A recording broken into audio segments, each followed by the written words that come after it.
ಹಲವು ರಿಯಾಲಿಟಿ ಶೋಗಳು ಮತ್ತು ಬಿಗ್ ಬಾಸ್ ಮೂಲಕ ಕನ್ನಡ ಕಿರುತೆರೆ ವೀಕ್ಷಕರನ್ನು ಎಂಟರ್ಟೈನ್ ಮಾಡಿದ್ದಂತಹ ನಮ್ಮ ನಿಮ್ಮೆಲ್ಲರ ಪ್ರೀತಿಯ ನಟ ಗಿಲ್ಲಿ ನಟ ಅವರು ಈಗ ಬ್ಯಾಕ್ ಟು ಬ್ಯಾಕ್ ಸಿನಿಮಾಗಳಲ್ಲಿ ಬೆಳ್ಳಿ ಪರದೆಯ ವೀಕ್ಷಕರನ್ನು ಎಂಟರ್ಟೈನ್ ಮಾಡ್ತಾ ಇದ್ದಾರೆ. ಸೂಪರ್ ಹಿಟ್ ಅನ್ನುವಂತಹ ಅದ್ಭುತವಾದಂತಹ ಸಿನಿಮಾದ ಮೂಲಕ ಇದೇ 27ನೇ ತಾರೀಕು ಕರ್ನಾಟಕದಾದ್ಯಂತ ಎಲ್ಲ ಚಿತ್ರಮಂದಿರಗಳ ಬೆಳ್ಳಿ ಪರದೆಯಲ್ಲಿ ಮಿನುಗೋದಕ್ಕೆ ಬರ್ತಾ ಇದ್ದಾರೆ. ಸೊ ನಾಯಕ ನಟನಾಗಿ ಅಂತ ಹೇಳ್ಬಿಟ್ಟು ಒಂದು ಅದ್ಭುತವಾದಂತಹ ಲೀಡ್ ಕ್ಯಾರೆಕ್ಟರ್ ಮೂಲಕ ಬರ್ತಾ ಇದ್ದಾರೆ. ಸೊ ಸೂಪರ್ ಹಿಟ್ ಸಿನಿಮಾದ ಅನುಭವ ಹೇಗಿತ್ತು, ಒಂದಷ್ಟು ವಿಚಾರಗಳನ್ನು ಕೇಳ್ತಾ ಹೋಗ್ತೀನಿ. ಮೊದಲನೇದಾಗಿ ನಮಸ್ತೆ, ಹೇಗಿದ್ದೀರಾ? ಚೆನ್ನಾಗಿದ್ದೀನಿ. ಈಗ ನೀವು ಹೇಳಿದ್ರಲ್ಲ ನಾನು ನಾಯಕ ನಟ ಅಲ್ಲ ಕರಣ.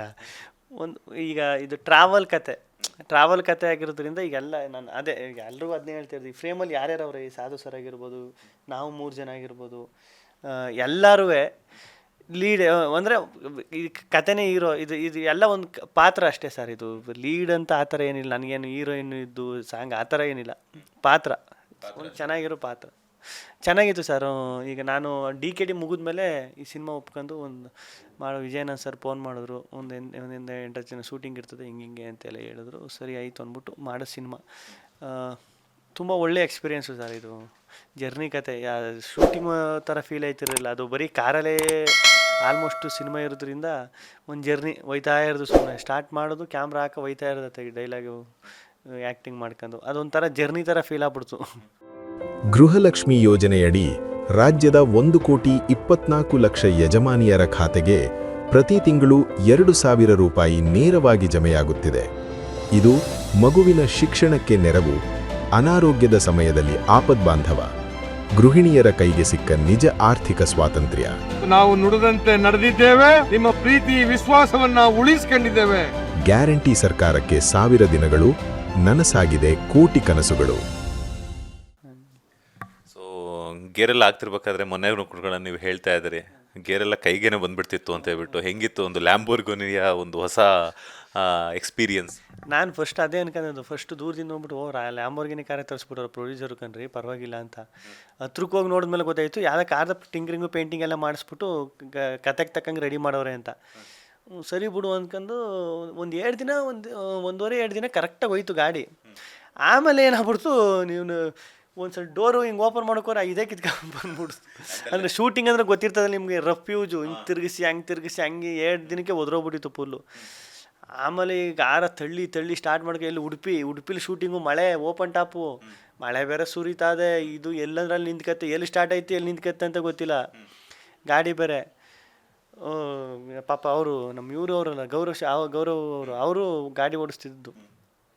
ಏನು ಮಾಡ್ರು, ಹಿಂಗೆ ಗೇರ್ ಕೇಳೋಕೋರು ಗೇರೆ ಕೈಗೆ ಬಂದ್ಬಿಡಿಸು. ಅದನ್ನ ತಿರ್ಗಾ ಸ್ಟಾರ್ಟ್ ಮಾಡಿ ತಿರ್ಗಾ ರಿಪೇರಿ ಮಾಡೋಕ್ಕೆ ಕಳಿಸೋದು. ಒಂದು ದೊಡ್ಡ ಎಕ್ಸ್ಪೀರಿಯೆನ್ಸ್ ಏನಂದರೆ ಈ ಸಿನಿಮಾದದ್ದು ಕಾರ್ದು ಒಬ್ಬರು ಅಸಿಸ್ಟೆಂಟ್ ಡೈರೆಕ್ಟರ್ ಇದ್ದರು. ಅವ್ರು ಏನು ಮಾಡ್ಬಿಟ್ಟವ್ರೆ, ಈ ಕಾರ್ದು ಇನ್ನೊಂದು ಕಾರ್ದು ಒಂದೇ ಥರ ಕೀ ಅದು ಸರಿಯಾ.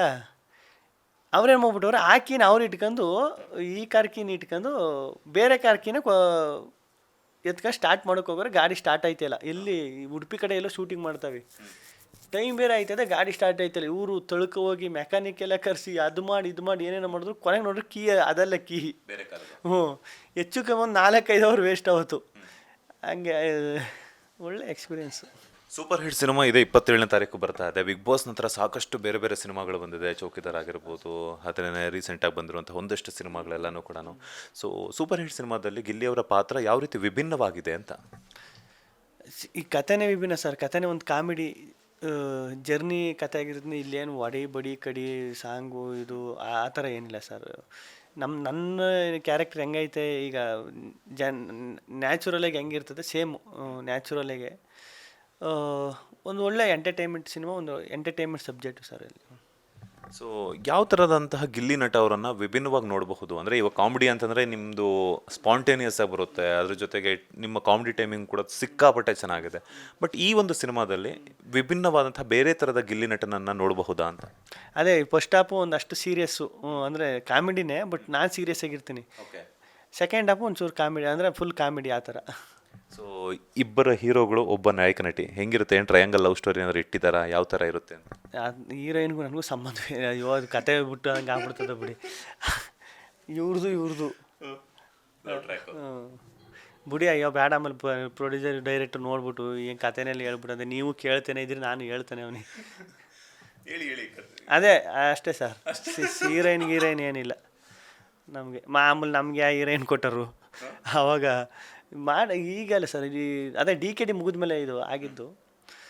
ಹೀರೋಯಿನ್ ಅಂತ ಏನಿಲ್ಲ, ಹೀರೋಯಿನ್ ಅದೇ ಅವರಿಬ್ಬರದ್ದು ಲವ್ ಟ್ರ್ಯಾಕ್ ಇರ್ತದೆ. ನಾನು ಸುಮ್ಮನೆ ಸರ್ ಅಯ್ಯೋ ಬಿಡಿ ಸಾರ್ ಅಣ್ಣ ಸುಮ್ಮನೆ ಆಮೇಲೆ ಡೈರೆಕ್ಟ್ರು ಆಮೇಲೆ ನೋಡ್ಬಿಟ್ಟು ಮೊದಲೇ ಹೇಳೋರ ಸುಮ್ಮಿರ್ರಿ. ಎಸ್, ಈಗ ಬ್ಯಾಕ್ ಟು ಬ್ಯಾಕ್ ಸಿನಿಮಾಗಳಲ್ಲಂತೂ ಅಂತ ಮಿಂಚ್ತಾ ಇದ್ರೆ ಬ್ಯಾಕ್ ಟು ಬ್ಯಾಕ್ ಬ್ಯುಸಿ ಆಗಿದ್ರ. ಸೊ ಮನೆಯವ್ರ ಜೊತೆ ಟೈಮ್ ಸ್ಪೆಂಡ್ ಮಾಡೋದಕ್ಕೆ ಟೈಮ್ ಏನೋ ಸಿಗ್ತಾ ಅಂತ? ಇಲ್ಲ, ಅದಿನ್ನೂ ಆಗಿಲ್ಲ ಅಣ್ಣ. ಹೋಗ್ಬೇಕು, ಈ ವಾರ ಹೋಯ್ತೀನಿ, ನಾಳೆ ಇದ್ದಂಗೆ ಹೋಗಿ ಒಂದು 10 ನಿಮಿಷ ಒಂದು ಕಾಲು ಗಂಟೆ ಇದ್ದೆ. ಮೊನ್ನೆ ಹೋಗಿದಾಗ ಸ್ಟಾರ್ಟಿಂಗ್ ಒಂದು 15 ದಿನದ ಇಂಚರಿ, ಆಮೇಲೆ ಬಂದ್ಬಿಟ್ಟೆ. ಇಲ್ಲೇ ಕೆಲಸ ಕಾರ್ಯ ಅವು ಇವು ಅಂತ ಹೋಗ್ಬೇಕು.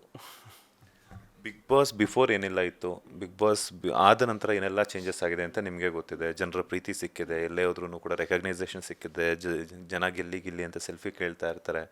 ಸೊ ಈ ಒಂದು ಫ್ಯಾಂಡಮ್ ಅನ್ನುವಂಥದ್ದನ್ನು ಯಾವ ರೀತಿ ಎಂಜಾಯ್ ಮಾಡ್ತಿದ್ದಾರೆ ಗಿಲ್ಲಿಯವರು ಅಂತ?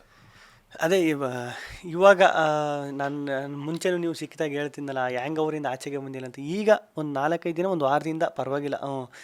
ಪ್ರೆಸೆಂಟಿಗೆ ಬರ್ತಾವನು ಇಲ್ಲಿ ಹೊರಗಡೆಗೆ ಬಿಗ್ ಬಾಸಿಂದ ಆಚೆ ಚೂರೇ ಬರ್ತಾಯಿದ್ದೀನಿ ಆಚೆ. ಆ ರೊಟೀನ್ ಒಂದು ಸೆಟ್ ಆಗ್ಬಿಟ್ಟಿರುತ್ತೆ ಗೊತ್ತಣ್ಣ ಅಲ್ಲಿ. ಈಗ ನಾವು ಬಿಗ್ ಬಾಸಲ್ಲಿ ಇದ್ದಾಗ ಹೆಚ್ಚು ಕಮ್ಮಿ ಬಿಸಿಲು ನೋಡ್ಬಿಟ್ಟು ಮಾತ್ರ ನಮಗೆ ಗೊತ್ತಾಯ್ತಿದ್ದು ಬೆಳಗು ಅಂತ. ಹೆಚ್ಚು ಕಮ್ಮಿ 10-11 ಗಂಟೆ ಅನ್ನೋ ಆ ಟೈಮಲ್ಲಿ ಹೇಳ್ತಿದ್ದು. ತಿಂಡಿ ತಿಂತಿದ್ದೆ 2 ಗಂಟೆ, ಎಲ್ಲ ರೆಡಿ ಮಾಡಿ ಸ್ನಾನ ಗೀನ ಮಾಡ್ಕೊಂಡು ಮಾಡೋಷ್ಟೊತ್ತಿಗೆ 1 ಗಂಟೆ 2 ಗಂಟೆ. ತಿರ್ಗಾ ಊಟ ಮಾಡ್ತಿದ್ದು ಮತ್ತೆ ನೈಟು. ಅದು ರೊಟೀನ್ ಹಂಗೆ ಅಡ್ಜಸ್ಟ್ ಆಗ್ಬಿಟ್ಟಿತ್ತಲ್ಲ. ಈಗ ತಿರ್ಗಾ ಇಲ್ಲಿಗೆ ಅಡ್ಜಸ್ಟ್ ಆಗಬೇಕು ಅಂದರೆ, ಆಚೆಗೆ ಬಂದ್ಬಿಟ್ಟು ಅಡ್ಜಸ್ಟ್ ಆಗಬೇಕು ಅಂದ್ರೆ ಕಷ್ಟ. ಈಗ ನಾನು ಮಲ್ಕೋಬೇಕು ಅಂದ್ರೂ ನಾನು 12 ಗಂಟೆಗೆ ನಿದ್ದೆ 11 ಗಂಟೆ 12 ಗಂಟೆಗೂ ನಿದ್ದೆ ಬರೋದಿಲ್ಲ. 3 ಗಂಟೆ ಆಯ್ತದೆ, 3-4 ಗಂಟೆ. ಇದಕ್ಕೆ ಅಡ್ಜಸ್ಟ್ ಆಗಬೇಕಲ್ಲ. ಇದ್ರ ಮಧ್ಯದಲ್ಲಿ ಈಗ ಅಲ್ಲಿ ಹೋಗ್ಬೇಕು, ಇಲ್ಲಿ ಹೋಗ್ಬೇಕು, ಪ್ರೋಗ್ರಾಮ್ಗಳು ಅಲ್ಲಿ ಕರೀತಾರೆ, ಇಲ್ಲಿ ಕರೀತಾರೆ.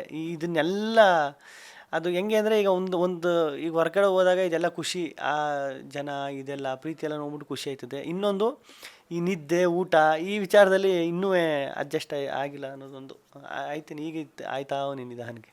ಲೇಟೆಸ್ಟ್ ಹಾಗೂ ಇಂಟ್ರೆಸ್ಟಿಂಗ್ ಸುದ್ದಿಗಳಿಗಾಗಿ ಬಾಸ್ ಟಿವಿ ಕನ್ನಡ ಚಾನೆಲ್ನ ಸಬ್ಸ್ಕ್ರೈಬ್ ಮಾಡಿ. ಹಾಗೆಯೇ ಬೆಲ್ ಐಕಾನ್ ಪ್ರೆಸ್ ಮಾಡಿ. ಇದರ ಜೊತೆಗೆ ಫೇಸ್ಬುಕ್, ಇನ್ಸ್ಟಾಗ್ರಾಮ್, ಎಕ್ಸ್ನಲ್ಲೂ ಮಿಸ್ ಮಾಡದೆ ಫಾಲೋ ಮಾಡಿ.